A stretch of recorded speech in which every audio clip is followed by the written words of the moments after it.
Hey, what's up? This is Chosen, and right now we've got a spider tournament going on where you can only use 4 different factions: Bannerlords, High Elves, Sacred Order, and Barbarians. I have got a pretty effective team for farming up points in this event, so I will get you my full thoughts on the tournament itself, and then we'll go over my team, how it functions, why I picked that, and then I'll go through the factions so that I can let you know the champions that stand out to me in terms of the spider for this tournament. So let's get into it.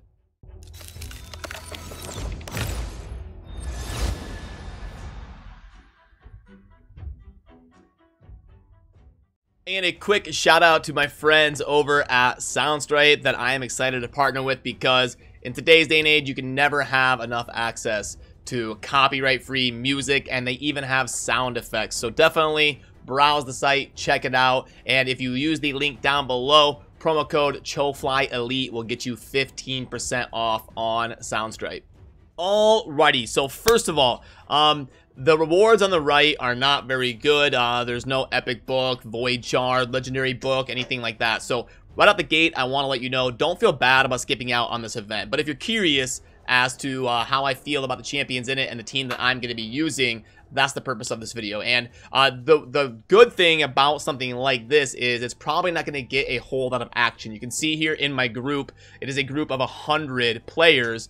And right now, literally, only about, I don't know, 4 or 5 are even trying or even attempting to put this team together and make it happen. So, the odds of you getting some Relentless gear, you can see the top 5 get Relentless gear. I'm going to be going for number 1. I want to scoop up some of that 6-star epic Relentless gear. Now, if I were in a group with a whale or something, if I were in a group with somebody that already had like 3,000 points or something, I would probably be like, hey, never mind. Because we are going to be getting a 2x Savage set boosted event in the Fire Knight, and I definitely want to save a bunch of energy for that and scoop up at least a few really good Savage pieces. But given the fact that I'm in a realistic group, I'm going to put together a successful team and really go for it. But maybe some of you are new to my channel or something. I want to make sure and drive this point home because this is very important. So let me pull up some of this data here. Now, as you can see right here, averages per refill and tournament points.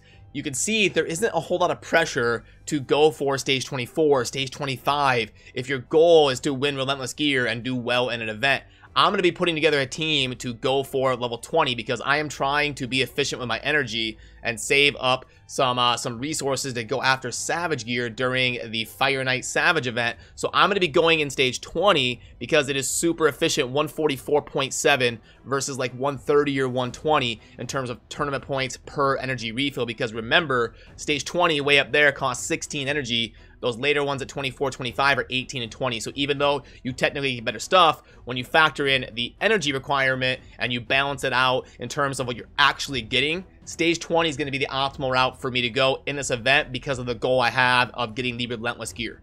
So that is the thought process of what I'm doing and why I'm doing it. And then this is going to be the team that I am using. I have got Sir Nick for the HP, aura, and the shields that he brings. He makes this team 100%.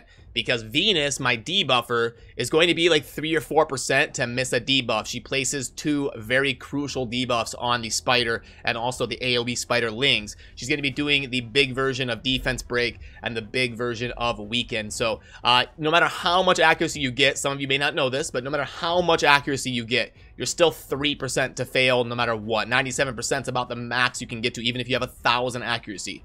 But that means I could lose if she actually misses one of her debuffs because my nuke strategy will not hit near as hard. But in a normal run, 96% of the time or so, because she places 2 of them, so it's a little bit more than 3% in terms of chance to fail.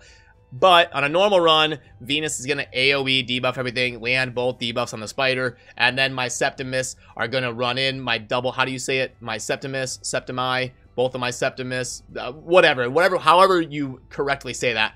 My 2 Septimus champs are going to be running in to nuke the spider. It's very important that they go first because they have a passive ability called Giant Killer, where each attack has a 30% chance of increasing the duration of all debuffs on the target by 1 turn. Damage inflicted by each attack increases by 30% if the current HP is over 50%. So I want my 2 Septimus to go first and get their hits in while the spider is still over 50% health, and then my RG can clean up after the second Septimus does his attack. And then if one of those debuffs didn't land from the Venus, I will run into a situation where they don't quite kill the spider, but now I've got tons of shields from the Sir Nick, so I'm able to absorb what the spiderlings do to me, let the spider take a turn, and I can slowly whittle away the spider and not actually lose and waste that energy. So that is the thought process behind the team. Let's see it in action, and this is what it is going to look like. So boom, Venus gonna run up, debuff, and she didn't miss anything on the spider, so it's going to be a quick run. Sir Nick blasting a bunch of shields, both of my Septimus getting their attacks in to get the bonus, and then RG cleans up in 13 seconds. That's what about 96% of the runs are going to look like, but in a scenario, like I said, where Venus misses a debuff, oh no, we'll have to absorb based off of the shields, and then we will go ahead and whittle it down over time, but that's what most of them should look like.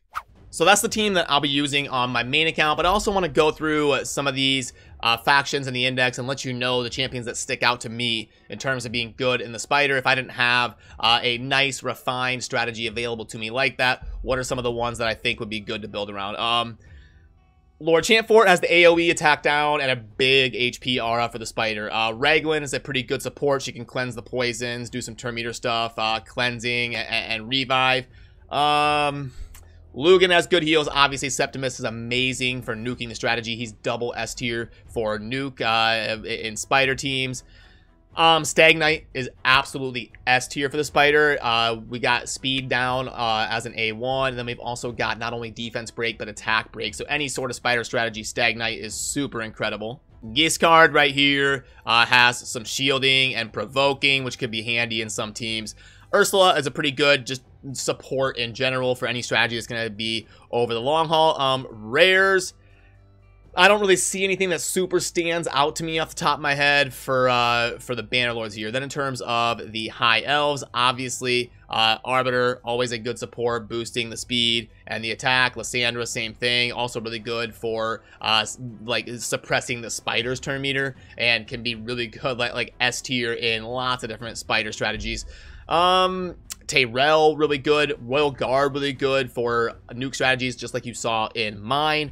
Then in terms of rares, Apothecary is one of the best spider rares in the game because of the clutch heals to negate the poisons, while also providing the big version of the speed boost for your whole team. If you build Apothecary super fast, boom, it can help you really snowball some extra turns over the spider. Reliquary Tender, pretty solid as well. Revive, cleanse, and lots of stuff to help you out. And then for some beginner strategies, Elaine does have 2 different AoE abilities and is a starting champion. So for more beginner type teams where you just want a bunch of AoE, Elaine has 2 different of those abilities to bring to the table. Sacred Order, remember, that is where we've got the uncommon Armiger. Probably the best uncommon in the game for the spider because of the max HP ability and the turn meter suppression on the A1. But for the legendaries, Martyr, good for sustained compositions maybe. Sir Nick is amazing for the spider. Void Affinity, never going to be hitting weak and providing a bunch of shields, hitting all of these spiderlings. Venus, obviously S tier as well. 2 really good legendaries in there for the spider. Cupidus, for those early game strategies, he does have an AoE A1 and hits decently hard, but he'll drop off value towards the end game.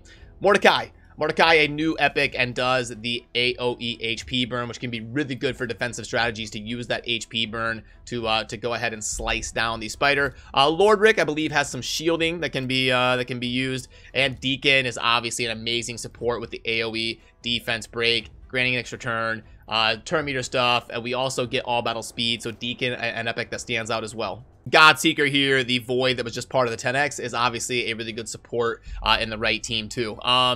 Rares, nothing that really is standing out to me looking over here for like a tournament like this. Mother Superior is an okay support for rares, but nothing really worth mentioning, I don't think. Barbarians. Valkyrie, lots of shields, similar to my Sir Nick strategy. Syl is obviously an incredible champion for the spider, and amazing just general utility support. Urska, really good. Tuaneric is new. I don't remember the kit off the top of my head. Yeah, that would be good. That A1's amazing for the spider. Not many of you are going to have Tuaneric yet because that's a very new Void legendary. Elder Scar can be good in the spider. We've got HP burn stuff going on. I could definitely see the right team where Elder Scar could do well in an event like this. For the epics, Haikatoon, I guess, for the speed and turn meter type stuff could be really good. Also has the R to bring. I could see Haikatoon being very good for early and mid-game type teams.